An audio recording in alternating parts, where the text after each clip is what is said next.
Hi, welcome back to Journeys to the Ice, the podcast of the Antarctic Research Centre. I'm Matthew Wood, and this is the fifth and final podcast on the ANZICE program. A topic such as climate change provides no shortage of fascinating questions that can be explored through scientific discourse. In climate change science, however, more so than in many disciplines, the answers to these questions have unavoidable implications for the way our modern societies choose to live. These findings need to be communicated to the decision makers responsible for managing our environment, so that policy can be shaped for the adaptation to anthropogenic climate change and, ideally, the mitigation of its effects. Dr. Sean Weaver of Carbon Partnership Limited is interested in how policy can be informed by cutting-edge science and acts as the policy interface for ANZICE. Welcome to the podcast, Sean. Thanks for giving us some time today. Thank you. It's good to be here. So as the only member of ANZICE to come from outside of the Antarctic Research Centre, how was it that you came to be involved in this project in the first place? When I was first recruited into this ANZICE project, I was a senior lecturer in the Environmental Studies program at Victoria University. So the ANZICE program was just a few floors up in the same building. I also was working in the climate change space as both an educator and as a kind of a science policy researcher, where my focus was the interface between science and policy with respect to climate change. And so there was a natural connection, I suppose, to the ANZICE program. And now, of course, you have your own company, Carbon Partnership Limited. What sort of work do you do there? So I left the university a couple of years ago to set up my own business as a specialist in climate change solutions, focusing predominantly in the climate change mitigation space, which is reducing emissions and helping to address the causes of anthropogenic climate change. My original background was as a forest ecologist, and then worked in the university and became very interested in the climate change issue. Globally, deforestation accounts for about a fifth of the total anthropogenic emissions. And so my work, part of it at least, is focusing on, well, how can we reduce those using, where possible, carbon financing to assist owners of forests generate a revenue stream, not from timber or converting it to agriculture, but from carbon. The business is also working in the energy sector to try and reduce emissions in that space, and principally focusing on converting wastes into energy through biogas. There's a lot of free energy resource out there that we're getting rid of. We're flushing it down the toilet, we're chucking it into landfills, and Carbon Partnership are trying to find ways to extract the energy from these resources before doing other things with it. But also part of what Carbon Partnership offers is translating science into English and science into policy. Most policy makers, whether they be in businesses or in governments, are not technical experts in any particular field apart from policy. My role in the ANZICE program is to try and facilitate that process of translation. Coming into this role, what were your feelings about the relationship between science and policymaking in New Zealand to date? Has your approach been based on any perceived shortcomings in the system, or do you think that our science policy interfaces are generally pretty good? Policy in New Zealand and the climate change world has been fraught with a range of challenges over the years. And some of them are challenges to do with this process of translation. Not enough available science is finding its way into policy making. And in addition to that, there's been this great controversy developing over climate change science. And I think the only reason why there is a controversy is because climate change solutions that we're all talking about tend to involve constraining economic behaviour in some way. And there's quite a large and quite powerful sector globally that's a bit irritated with this prospect of having to change behaviour. A common reaction to a request to change behaviour is to question the legitimacy of the request. And if you really don't want to change behaviour, maybe you put your efforts into trying to undermine the request. Truth is sometimes convenient to politics, but not always. Power is the ultimate convenience for politics. And so you can't always expect the facts to be used all the time. And in fact, even as far back as Francis Bacon, we've had scientists who wished that we could have countries and economies being run in a way that was loyal to the facts that we know from the science that we do. It's a frustrating thing as someone who's immersed in science to think, well, how can we get the people who need to know these things to know them? And that's a big challenge. In recent years, and since the establishment of the IPCC, the Intergovernmental Panel on Climate Change, since the establishment of that international UN body, we now do have a very comprehensive process that's designed to do exactly what we're talking about, to translate science into a policy relevant language. And that's been done in a way which I find incredibly exciting, because it's getting scientists and policy makers to sit down together and figure out how to tell a story, that's relevant to our economy, that's relevant to our resource management, that's relevant to our future. The purpose of the IPCC was to make it easier for policymakers to trust the information and to build consensus around the lowest common denominators of collective understanding. In other words, a consensus around key aspects of climate change in terms of the nature of the problem and the nature of the solutions that we need to develop. I don't know any other sector that enjoys such a comprehensive treatment of the science policy interface than climate change. So we're very lucky for that, and the ANZICE program is feeding into this. When you talk about the importance of building consensus around the issues of climate change, I assume that you mean consensus beyond just the scientific community, which of course most scientists would agree that we already have. Do you see the current, excuse the use of the term, but climate of hysteria and I guess deliberate sabotage of the findings of climate change research? Do you see it as a sort of adolescence that our society will eventually get past, or do you think there'll always be challenges to science of this kind that has obvious implications for the way people live, the way industry works, and so forth? Yeah, very interesting question. Whenever there's been a really big issue where anybody is being asked to change their behaviour and where they have a vested interest in the current way of doing things, they're always going to protest. That's never going to go away. But what can change is the way in which we approach the situation. So can we move beyond it into a more enlightened realm where science is able to truly inform all of the decision makers so that they can all agree that, yes, at least this is something we can agree upon, and then we can build a solution from there? I think that is possible, but it requires a form of leadership that we are still developing. Traditionally, in environmental politics, requests for changes are often packaged with blame and with challenges to the ones who are causing the problem. That sets up a dynamic which is inherently problematic, because it will always continue and enhance conflict. I don't mean to say that everybody in the climate change discourse uses this approach, but it is common for people who start to look around them and go, wow, the risks to society are enormous. Wow, the causes clearly are here. Wow, these things need to change. And for people to put an awful lot of emotional energy into requesting those changes. And sometimes it can generate anger. Now, if people choose to use a more collaborative approach to communication, they tend to find that conflict doesn't escalate so much, and it's possible to generate a dialogue where we can come to a solution together. And this is a very important part of what's needed, in my view, in terms of overcoming the impasse that we have with climate science and its translation into effective policies. Even the purest environmentalist contributes to, in some way, the emissions that we're talking about. And when people in the scientific or environmental community recognize that we are part of the problem, then we're less inclined to blame somebody else. We can start using we statements when we're talking about the problem. We are doing this to the world, and we need to change the way we do stuff. And that's immediately less provocative to somebody who really has enormous power to change the level of global emissions. I'm talking about the oil companies, for example. I'm talking about the energy sector. I'm talking about the forest sector and the range of different sectors that are playing quite a big role in producing avoidable emissions. Now, earlier on, you mentioned the Intergovernmental Panel on Climate Change. Could you briefly explain the various working groups of the IPCC and how ANZICE fits into that workflow? Sure. At the broadest level, the IPCC has got three main working groups. Working Group 1 is the scientific basis of climate change. Working Group 2 is looking at the impacts of climate change on human societies and human systems, and the vulnerability of human societies to those impacts, and also what kind of adaptation responses might we develop to cope with those impacts.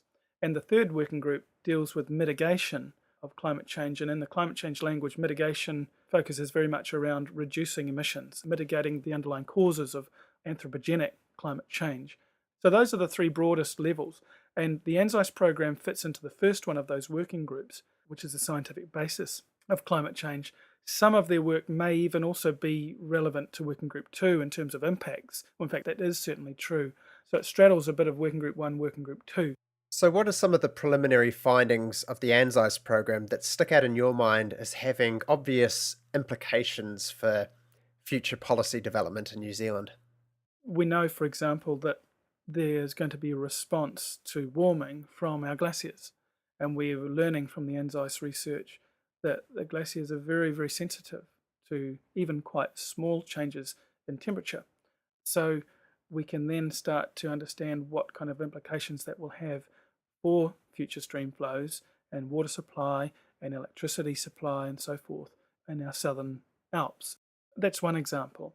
Another example is algal blooms, and what are the conditions whereby algal blooms are very prolific. We know that algal blooms are toxic, not always, but can be toxic, and we have an inshore aquaculture industry that is already sensitive to and damaged by algal blooms. We're going to look to having more consistent and bigger algal blooms under a warming climate. And the ANZICE program is helping us get a better understanding of what are the key drivers of the background character of algal populations to A, temperature, B, solar radiation. It's finding that solar radiation may have a very important role in this process. In the Antarctic climate drivers research, we've got these interesting stories emerging about regional cooling against a background of continental warming. And the policy relevance of that can relate even right now to opinions that people may have about whether the world is warming or not, and may say, well, part of the Ross Sea region is cooling every time there's an El Nino event. That means the climate really isn't warming, is it? And those are more simplistic treatments of the science. And the ANZICE research is helping us explain the dynamics of a warming trend and what that means in terms of bringing cooler airflows over the Ross Sea region during an El Nino event. The ANZICE program and the research coming out of the Antarctic component of that can help inform people who want to be informed that actually there's a complexity there which we're now starting to unravel and starting to understand. So it's just helping us build a better foundation for our understanding of the global climate system to enable people who do make policy to get a sense of confidence that there are trends that are going on, that there are people that we can ask about these trends, and these people will give us straight answers based on a really solid pool of evidence that we can trust.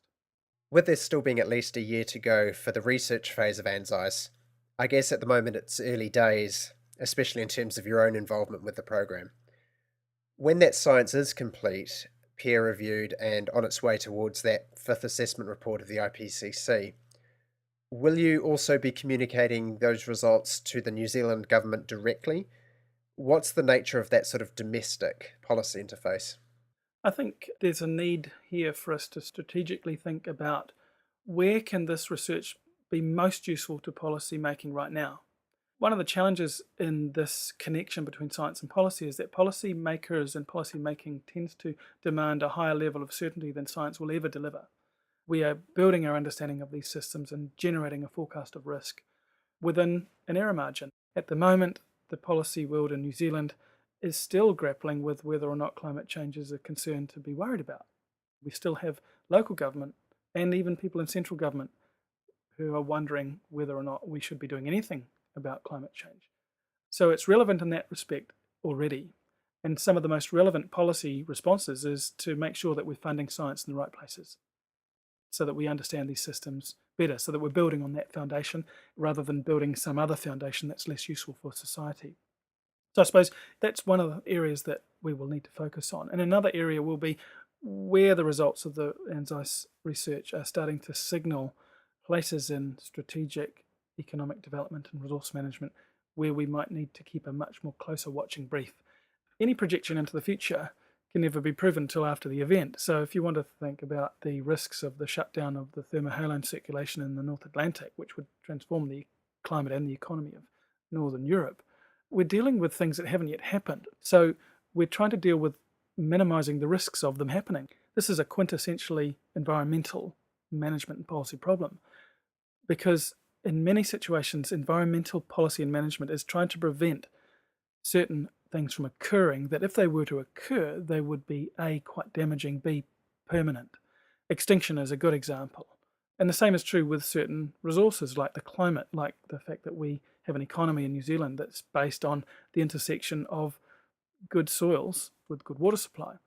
And climate change is going to challenge that. We might still have good soils, but the water supply issues might change. So finding ways for the ANZICE program to build a knowledge foundation for those kinds of decisions is really, I think, one of the key tasks, so that then ongoing targeted research can build on that foundation and fill the gaps so that we have a bigger pool of policy relevant science as almost a direct tool for policymakers, so that policymakers can go, yep, with confidence, we have a significant risk in this part of the country associated with water supply because of A, B, and C. We can then start to develop ways to respond. The ways that we might respond are often going to be connected to acting either recklessly or with some kind of prudence, and the prudent path would be a precautionary path. How the ANZICE research results fed into the kinds of decisions is yet to be seen, but that's the kind of framework I'd imagine that we'd be trying to match them to. I remember hearing this little analogy somewhere that was along the lines of climate change science without subsequent action is like studying the sound a ship makes as it's sinking. Mm. And to extend that analogy a little further, I guess ANZICE's role is twofold. Firstly, it's to clear up the contention that currently exists and to clarify that, yes, along current trends, the ship is going to sink. Mm. And secondly, to provide the specific data that show exactly how the ship is going to sink. And also, when is it going to sink if we don't do anything about it? Exactly. And I guess from a policy point of view, that when is really important, because we're talking in timescales that are decadal at best and centuries and thousands of years at the outside with climate trends. From a business point of view, 3 years is probably the time horizon that business decisions are made, sometimes less. If you don't generate a return on an investment within 2 years, often businesses will say, well, we're not going to invest there, we're not going to do that. With the response to climate change, society needs to make an investment where the return on investment will be 50 years down the track. If you were to successfully implement an expensive policy, we knew it was going to cost us a lot of money, but we know that the value of it really outweighed the investment by many orders of magnitude, such as keeping our agricultural economy going in the face of the threat of consistent widespread drought, say. We've got the challenge that when we succeed in that task, nothing happens. There's no day when suddenly everyone goes, woohoo, we can continue to go to work. We can continue to do everything we did yesterday. And that's an enormously challenging thing for anyone wanting to make an investment in a future. It's very much about trying to invest in protecting what we currently value. And that's hard because people often prefer to invest in something where they can say, there's the result. I can see it worked. It worked on that particular day. We built the bridge. We got a handshake and a photograph and everybody's happy. This is not like that at all. This is about all the bridges in the country not being washed out by floods. But what is the day in which we go out there and celebrate the fact that that bridge is still there, that it survived that flood event, which was smaller because we did something 50 years ago to reduce the emissions, to reduce the impacts of the flood events that were going to come. It's an enormously challenging prospect for society. The scale of investment that we need to make as a society to avoid really dangerous interference in the climate system is a really substantial challenge to the economy. Some of the climate change economists around the world are saying things like, this is the biggest single challenge to the world economy since the Second World War, to mitigate and adapt to climate change. Helping to show the value of that investment is a really important role for science. It's a very unpopular thing to say, let's spend a whole lot of money for things that none of us living are going to really benefit from, but people in the future will. It's a much harder thing to do. One of the necessary components of addressing climate change is a transformation in the politics of resource and financial management to more fully understand the nature of the threat and the risks, and then move down a path which is a kind of a no regrets path, a path that would be good for us anyway, and that the electorate will A, support or will actually demand. I think that science now is at a crucial turning point in its history, where no longer is it something that is a good thing to do because we're curious about things. It's something that is necessary for our survival as a society, and if you want to look at it in the longer term, as a species even.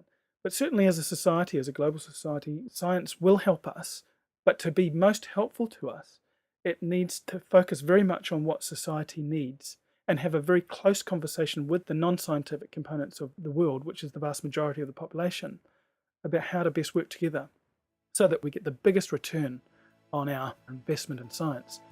Sean Weaver, thank you very much. Thank you. It's good to talk. For more Journeys to the Ice, visit sciblogs.co.nz/Journeys to the Ice.